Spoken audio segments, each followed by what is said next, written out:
சென்னையில குண்டு வீசிய எம்டன் கப்பல் பற்றிய தகவல்களை தான் இந்த வீடியோல பார்க்க போறோம். முதல் உலக போர்ல இந்தியால தாக்கப்பட்ட ஒரே நகரம் சென்னை தான். போர் தொடங்கின 1914 வருஷமே ஜெர்மனியோட எம்டன் போர்க்கப்பல் சென்னையை தாக்குச்சு. கூடுதலான விஷயம் என்னன்னா, அந்த ஜெர்மன் கடற்படையில ஒரு தமிழரும் இருந்தாரு. எம்டன் கப்பல் தாக்குதல் 22/9/1914 ஒரு இரவுல நடந்தது. அன்னைக்கு சென்னையை அதிர்ந்தது. அதுக்கு அடுத்த நாள்ல இருந்து டெய்லி 20,000 பேர் கட்டை வண்டி, கால்நடை, சைக்கிள், ரயில்னு கிடைச்சதை பிடிச்சுக்கிட்டு சென்னையை விட்டு செதறி ஓடுனாங்க. ஆனா அந்த சம்பவம் நடக்கிறதுக்கு 2 நாட்களுக்கு முன்னாடி, அதாவது செப்டம்பர் 20, 1914 ஒரு ஞாயிற்றுக்கிழமை, அன்னைக்குதான் நவராத்திரியோட முதல் நாள். அங்க மெட்ராஸ் தெற்குல எப்பவும் போல கொழு கண்காட்சிகள், விளக்குகள், பண்டிகைன்னு மக்கள் உற்சாகத்தோட இருந்தாங்க. கொடநாடு எல்லாமே பிரபலமா இருந்த காலம் அது. அப்போதைய மெட்ராஸ் கவர்னர் பென்லாண்ட் பிரபு உதகமண்டலத்துக்கு உல்லாச பயணம் போயிருந்தாரு. இருந்தாலும் கூட இங்க சென்னை கோட்டையில இருந்த ஆங்கிலேய படையினர் போருக்காக உசார் நிலையில தான் இருந்தாங்க. என்ன முதல் உலக போர் ஆரம்பிச்சு உலகத்தோட பல பாகங்கள்ல யுத்தம் நடந்துகிட்டு இருந்துச்சு. ஆனாலும் போருக்கும் சென்னைக்கும் என்ன சம்பந்தம்னு கேட்டா, போர்னு பார்த்தா 2 குரூப்புகளுக்கு இடையில தான். ஒரு பக்கம் நேச நாடுகளான France, Russia, Australia, England, Americano, மறுபக்கம் மைய நாடுகளான ஆஸ்திரியா, ஹங்கேரி, ஜெர்மனி, இத்தாலின்னு வேறு சில நாடுகளும் இருந்துச்சு. இந்த போர் சமயத்துல தான் ஆங்கிலேயர்களுக்கு ஒரு ஆப்பு வச்சா அந்த குரூப்புக்கே ஆப்பு வச்ச மாதிரின்னு ஜெர்மனி நினைச்சது. கிழக்கிந்திய கம்பெனி ஒண்ணு சென்னையை மையமா வச்சு செயல்பட்டனால இந்தியாவை, அதுலயும் குறிப்பா சென்னையை பந்தாடிட வேண்டியதுதான் ஜெர்மனி திட்டம் போட்டது. சென்னை துறைமுகத்துல பர்மா செல் நிறுவனத்துக்கு சொந்தமான பிரம்மாண்ட எண்ணெய் சேமிப்பு தொட்டிகளும் இருந்துச்சு. எண்ணெயை கொண்டு வந்த ஒரு சில கப்பல்களும் அங்கதான் நங்கூரம் இருந்தது. அந்த நேரத்துல அங்க பிரிட்டிஷ் போர்க்கப்பல்கள் கூட இருந்துச்சு. அன்னைக்கு நிலவன ஆபத்தான நிலைமையை கருத்துல கொண்டு ஒரு எச்சரிக்கைக்காக இரவுல அதிக விளக்குகளை ஏற்றவோ தீப்பந்தங்களை ஏற்றவோ வேண்டாம்னு மெட்ராஸ் வாசிகளுக்கு உத்தரவிடப்பட்டிருந்தது. அப்படியே 2 நாட்களும் கழிஞ்சது. செப்டம்பர் 22ஆம் தேதி அதிகாலையில் அந்த வினோதமான பீரங்கிகள் கூட ஒரு கப்பல் தென்படுவதா மீனவர்கள் மூலமா தகவல் வந்தது.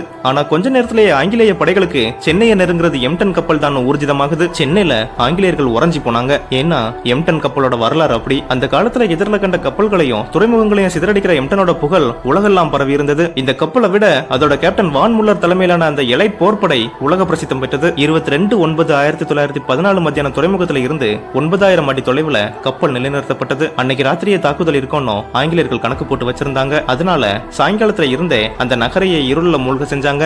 ஆனா மண்டையில இருந்த கொண்டைய மறந்த மாதிரி ஹைகோர்ட் வளாகத்தில் இருந்த கலங்கரை விளக்கம் மட்டும் எரிஞ்சிட்டு தான் இருந்தது. அது அணைக்கிறதுக்கு மறந்தும் போயிட்டாங்க. ராத்திரி 8 மணிக்கு எம்டன் இன்னும் கொஞ்சம் முன்னேறி துறைமுகத்துக்கு இன்னும் பக்கத்துல வந்து என்ஜின்களை நிறுத்தியது. கொஞ்சம் அமைதிக்கு பிறகு தன்னோட சக்தி வாய்ந்த தேடல் விளக்குகளை இயக்கி துறைமுகத்துல கப்பல்கள் நிற்குதா அப்படின்னு பார்க்கவும் ஆரம்பிச்சது. கொஞ்ச நேரத்திலேயே காத பழக்கிற சத்தம் சென்னையை அதிர வச்சது. ஏன்னா எம்டன் சென்னை மேல குண்டு வீச ஆரம்பிச்சது. சீரான இடைவெளிகள்ல குண்டுகள் சென்னையை தாக்குச்சு. அதுலயும் குறிப்பா துறைமுகத்தை தொலைச்சிக்கிட்டு போச்சு. கரெக்டா 9 மணில இருந்து 9:10 மணி வரைக்கும் தான் தாக்குதல் நடந்தது. ஆனா அந்த 10 நிமிடங்கள்ல மெட்ராஸையே தாரதப்பட்டையா கிழிச்சு தொங்க விட்டுட்டு மொத்தம் 13 இலக்குகள்னு இலக்குக்கு 10 குண்டுகள் வச்சு மொத்தம் 130 குண்டு மலை பொழிஞ்சது. உயர்நீதிமன்ற வளாகத்துல இருந்த கலங்கரை விளக்க வெளிச்சத்தை மையமாக வச்சுதான் பல குண்டுகள் வீசப்பட்டது. குண்டுகள் வெடிச்சதுல உயர்நீதிமன்ற சுற்றுச்சுவர் முழுசுமா இடிஞ்சு விழுந்தது. இன்னொரு குண்டு வெடிக்காம ஹைகோர்ட் வளாகத்திலே கடந்தது. அன்னைக்கு துறைமுகத்துல இருந்த 5 பிரம்மாண்ட எண்ணெய் கிடங்குகள் வெடிச்சு செதறிச்சு. கிட்டத்தட்ட 15,73,000 லிட்டர் எண்ணெய் எரிஞ்சி வானத்துல புகையா கலந்தது. 800 ஆவடி பல்லாவரம்னு பல இடங்கள்ல அந்த வான வெடிக்கைய மக்கள் பார்த்தாங்க. அதே நேரத்துல துறைமுகத்துல நின்னுட்டு இருந்த வணிக கப்பல்ல இருந்து மீன்பிடி படகுகள் வரைக்கும் எல்லாம் சுக்குநூறாச்சு. ராயபுரத்தில் இருந்த பர்மா செல்லாயில் நிறுவனத்தின் எண்ணெய் தொட்டிகளும் சேதாரடைஞ்சது. ஒரு குண்டு ஜார்ஜ் கோட்டையோட சுற்றுச்சுவரை தகர்த்தது. பூக்கடை ஏரியா ரிப்பன் மாளிகையில இருந்து புரசைவாக்கம் வரைக்கும் குண்டுகள் செதறி கிடந்தது. துறைமுகத்தை ஒட்டியிருந்த மெட்ராஸ் பாய்மர கழகம் கட்டிடத்தோட சுவர்கள்ல ஆழ்நுழைற அளவுக்கு ஓட்டைகளும் விழுந்துச்சு. துறைமுகம் கிட்டத்தட்ட 60% நாசமாக்கிட்டு அந்த தாக்குதல்ல பல பேர் படுகாயம் அடைஞ்சாங்க. துறைமுகத்துல இருந்த 5 பேர் மட்டும் உயிரிழந்ததா அரசு ஆவணங்கள் தெரிவிக்குது. உண்மையா கணக்கெடுத்திருந்தா இறந்து போனவங்களோட எண்ணிக்கை இன்னும் அதிகமாயிருக்கலாம்னு சொல்லப்படுது. ஆனா குண்டுகள் விழுந்த இடங்கள்ல தீயும் புகையும் அடுத்த நாளும் தொடர்ந்தது. கிட்டத்தட்ட 3 நாட்களுக்கு பிறகு செப்டம்பர் 25ல ஆளுநர் உதகை மலையில இருந்து திரும்பி வராரு. அவர் சென்னை சென்ட்ரல் ஸ்டேஷன்ல வந்து இறங்கியப்போ கடல் அலை போல மக்கள் கூட்டம் கூடியிருந்தது. அந்த மக்கள் கூட்டம் எதுக்குன்னா ரயில்ல இடம் பிடிக்கிறதுக்கு. ஆளுநரோட உதவியாளர் மக்கள் கூட்டம் எல்லாருமே மெட்ராஸை விட்டு வெளியேறிட்டு இருக்காங்கன்னு தகவலையும் சொல்றாரு. உண்மை என்னன்னா எம்டனோட குண்டு வீச்சு ஒரே ராத்திரியில முடிஞ்சிட்டாலும் கூட சென்னை மக்களோட பீதி பல நாட்களுக்கு முடியல. எம்டன் கொடுத்த அதிர்ச்சியை அவங்களால ஜீரணிக்கவே முடியல.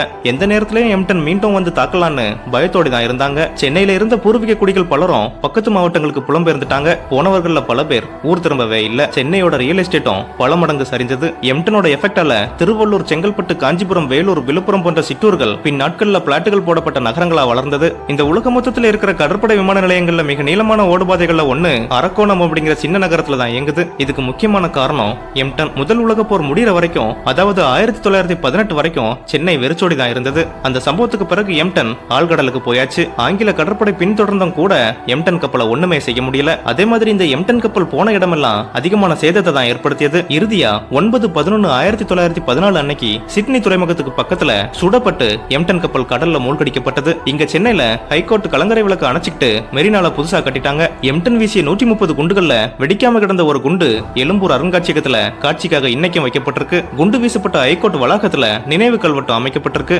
ஒருவேளை நினைச்சிருந்தா எம்டன் கப்பலால சென்னப்ப நாயக்கன் பட்டணத்தையே முற்றிலுமா அழித்திருக்க முடியும். ஆனா எம்டன் கப்பல் அப்படி செய்யல. சென்னைய ஒரு சின்ன அடி அடிச்சிட்டு ஒரே நாள்ல விலகிட்டு. ஏன்னு கேட்டா இதுக்கு பல்வேறு காரணங்கள் சொல்லப்படுது. அது என்னன்னா, எம்டனோட படையில செண்பகராமன் அப்படிங்கிற ஒரு வீரரும் இடம்பெற்றிருந்தாரு. ஆனா செண்பகராமன் எப்படி இந்த எம்டன் படையில இடம்பெற்றார் அப்படிங்கிறது இப்பவும் மர்மமா தான் இருக்கு. இந்திய விடுதலை வீரர்களுக்கு உற்சாகம் அளிக்கிறதுக்கும் ஆங்கிலேயர்களின் வியாபார சாம்ராஜ்யத்துக்கு எச்சரிக்கை விடுப்பதற்கும் தான் இந்தியாவுல ஒரு தரமான சம்பவத்தை நடத்தணும்னு செண்பகராமன் இருந்திருக்காரு. இந்த சென்னை வேட்டை அவரோட ஐடியா தான ஒரு தகவல் இருக்கு. இதை வச்சுதான் ஒருவேளை எம்டன் சென்னையை அழிக்காம இருந்ததுக்கு ஒரு தமிழர் காரணமா இருக்கலாம்னு சொல்லப்படுது. பின் நாட்கள்ல எம்டன் தமிழ்நாட்டோட லெஜெண்டா மாறிட்டான். என்னதான் சுடப்பட்டு கடல்ல மூழ்கி எம்டன் இறந்திருந்தாலும் வரலாறுகள்ல வாழ்ந்துகிட்டு தான் இருக்கா.